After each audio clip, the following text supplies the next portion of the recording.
کہ حصہ جائیداد کے سلسلے میں جب گھر کی مالیت کی منظوری مرکز سے آ جاتی ہے تو 2 سال میں یا زیادہ سے زیادہ 5 سال میں اس کی ادائیگی کرنی ہوتی ہے، کیونکہ پچھلے چند سالوں میں گھروں کی مالیت بہت زیادہ ہو گئی ہے، اس لیے اگر اس میعاد کو بڑھا کر 10 سال کر دی جائے تو ادائیگی میں آسانی ہو جائے گی۔ اس سلسلے میں حضور انور کی رہنمائی یہ تو قاعدہ بنایا ہوا ہے شورا نے ہی کہ جس گھر میں آپ رہتے ہیں وہ 5 سال تک اس کی اجازت ہے، اور جب انسان فوت ہو جاتا ہے تو فوت ہونے کے بعد اس کی جو ادائیگی ورثاء نے کرنی ہے وہ گھر کو بیچ کے کرے یا کہیں اور جائیداد بیچ کے کرے، یا اس کے کچھ بچت ہے، کوئی ریزرو ہے اس میں سے کرے، تو وہ 2 سال کے اندر اندر ادائیگی کرے، ٹھیک ہے۔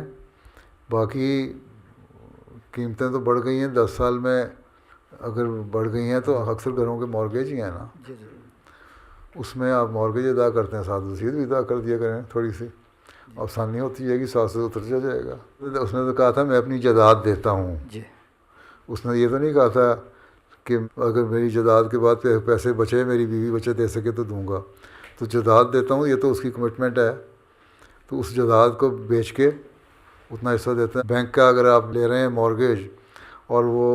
ادائیگی نہیں ہوتی، آپ کی ڈیفالٹر ہو گئے تو بینک پوزیشن میں لے لیتا ہے گھر کو، یا پھر اس کو آکشن میں لے جاتا ہے یا سیل کر دیتا ہے، ٹھیک ہے۔ اب اس میں سے جتنا حصہ آپ ادا کر چکے ہیں اپنی مارگیج، وہ نکالنے کے بعد باقی رقم اگر اس سے زیادہ ملی ہے اس کی قیمت، تو بینک اپنے پیسے نکال کے باقی آپ کو دے دے گا، ٹھیک ہے نا۔ اور اگر نہیں بنی تو وہ جتنا حصہ وہ بینک رپٹ بنا کے آپ کو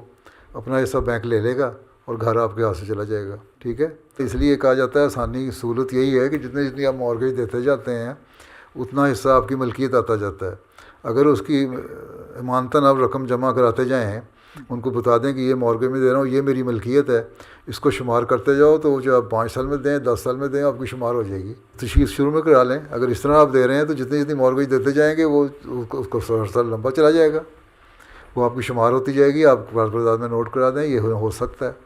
اس پہ لکھ کے امیر صاحب سے کے ذریعے سے ایک تجویز بھجوا دیں۔ لیکن یہ کہنا کہ پوری ملکیت آپ کی ہے، آپ نے فری ہولڈ ہو گیا، مارگیج کلیئر ہو گئی، سب کچھ ہو گیا، پراپرٹی ہے وہ آپ کے پاس آ گئی، اس کے بعد آپ کہیں گے اب میں 10 سال میں اس کی ادائیگی کروں، تو اس کو اسیسمنٹ جب آپ کروا رہے ہیں تو اس کی قیمت یہ ہے، پھر 10 سال میں جب ادائیگی کر رہے ہیں تو 10 سال میں جو اس کی ویلیو بڑھ گئی ہے، پھر اس کو پھر 5 سال بعد ری اسیس کروائیں نا، ٹھیک ہے، پھر رسید بھی بڑھائیں، پھر وہاں تو آپ آسانی لے رہے ہیں، پھر اس کو چندے میں بھی تو قربانی کریں نا آگے۔ سوال یہ ہے کہ 5 سال میں ایک ریزنیبل اضافہ ہوتا ہے قیمتوں میں، ٹھیک ہے، اس کو ہم کنسیڈر کر لیتے ہیں کہ ہاں جی 5 سال کی قیمت فکس ہے، اس میں تم چندہ ادا کر دو تو تمہاری ری ویلیو نہیں ہوگا۔ لیکن 5 سال کے بعد اب جب 6 سال یا 7ویں سال میں آپ جا کے کرتے ہیں تو وہ جو 4 ملین کی پراپرٹی ہے وہ 8 ملین میں ہو جاتی ہے، تو آپ کہیں میں وسیع تو 4 ملین پہ دوں گا، پراپرٹی میری 8 ملین کی ہے، تو اب تو پھر تو قربانی تو نہ ہوئی، ٹھیک ہے۔ اب جس طرح آپ کے پیس ولیج میں وہی جو مکان 1.5-2 لاکھ کے تھے وہ 1.5-2 ملین کے ہو چکے ہیں، ٹھیک ہے۔ اب آپ نے اگر اسیسمنٹ کروائی آج سے 10 سال پہلے اس کی 4 لاکھ یا 5 لاکھ، آج وہ 2 ملین کا ہے یا 1.5 ملین کا ہے، تو پھر آپ کو فائدہ ہوا، وسیع کیا ہوئی، قربانی کیا ہوئی۔ تو